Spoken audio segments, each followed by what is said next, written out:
वंचित और पिछड़े समाज को सम्मान दिलाने वाले बी.आर. अम्बेडकर की कहानी। हमारे बाबा साहेब। भाग 3।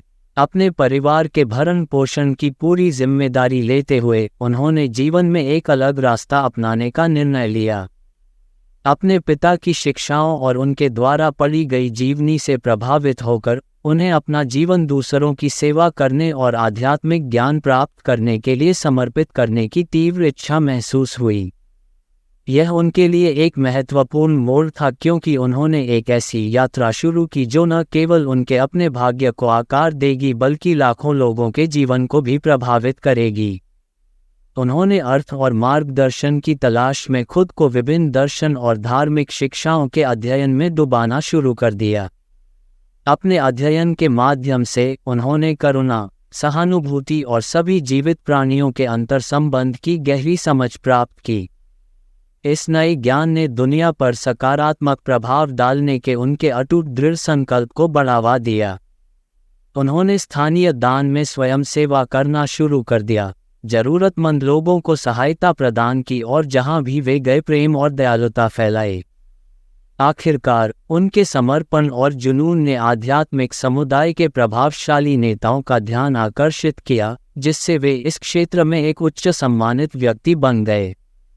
आध्यात्मिक ज्ञान की उनकी खोज ने न केवल उन्हें व्यक्तिगत संतुष्टि प्रदान की, बल्कि अनगिनत अन्य लोगों को भी उनके नक्शे कदम पर चलने के लिए प्रेरित किया, जिससे सकारात्मक परिवर्तन का प्रभाव पैदा हुआ। 1923 में अम्बेडकर ने D.Sc. की उपाधि प्राप्त करके एक और उल्लेखनीय उपलब्धि हासिल की। लंदन विश्वविद्यालय से अर्थशास्त्र में इस प्रतिष्ठित डिग्री ने क्षेत्र में उनकी विशेषज्ञता को मजबूत किया और मौद्रिक नीति पर एक अग्रणी प्राधिकारी के रूप में उनकी स्थिति को और ऊंचा कर दिया। इसके साथ ही उन्हें ग्रेज इन द्वारा बार में बुलाया गया, जिससे उन्होंने अपने कानूनी कौशल का प्रदर्शन किया और कई क्षेत्रों में अपने प्रभाव का विस्तार किया। तमाम कठिनाइयों के बावजूद अम्बेडकर की असाधारण शैक्षणिक उपलब्धियों और मूल्यवान अनुभवों ने उन्हें आगे बढ़ने के लिए प्रेरित किया। अपनी मास्टर डिग्री हाथ में लेकर अम्बेडकर ने अर्थशास्त्र के क्षेत्र में गहराई से प्रवेश किया और अपनी पढ़ाई रुपये की आकर्षक समस्या पर समर्पित कर दी। उनकी थीसिस ने मुद्रा की उत्पत्ति पर प्रकाश डाला और इससे उत्पन्न आर्थिक चुनौतियों के लिए नवीन समाधान प्रस्तावित किए। उनके उल्लेखनीय योगदान को मान्यता देते हुए लंदन विश्वविद्यालय ने उन्हें प्रतिष्ठित D.Sc. की उपाधि से सम्मानित किया।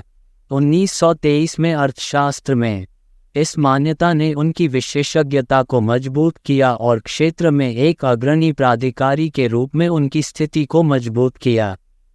भारत में ब्रिटिश औपनिवेशिक शासन के आर्थिक परिणामों पर अम्बेडकर के अभूतपूर्व शोध ने साम्राज्य की आर्थिक नीतियों की शोषणकारी प्रकृति में महत्वपूर्ण अंतर्दृष्टि प्रदान की, जिसका भारतीय अर्थव्यवस्था पर विनाशकारी प्रभाव पड़ा।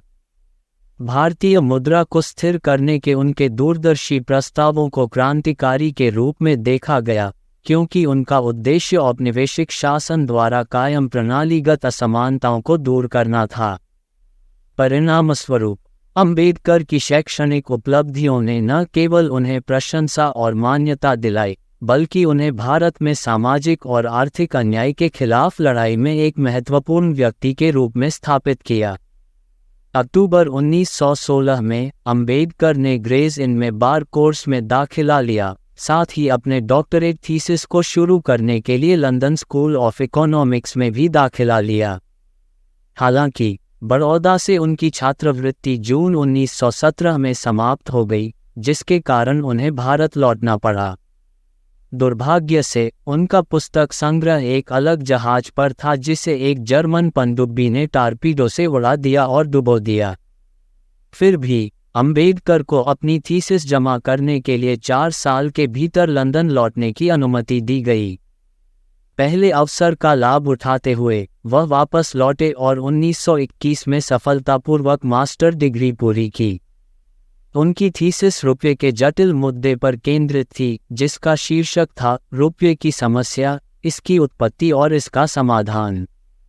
अपने अटूट दृढ़ संकल्प और लचीलेपन का प्रदर्शन करते हुए अंबेडकर ने समुद्र में अपने समय के दौरान आने वाली चुनौतियों और असफलताओं पर विजय प्राप्त की।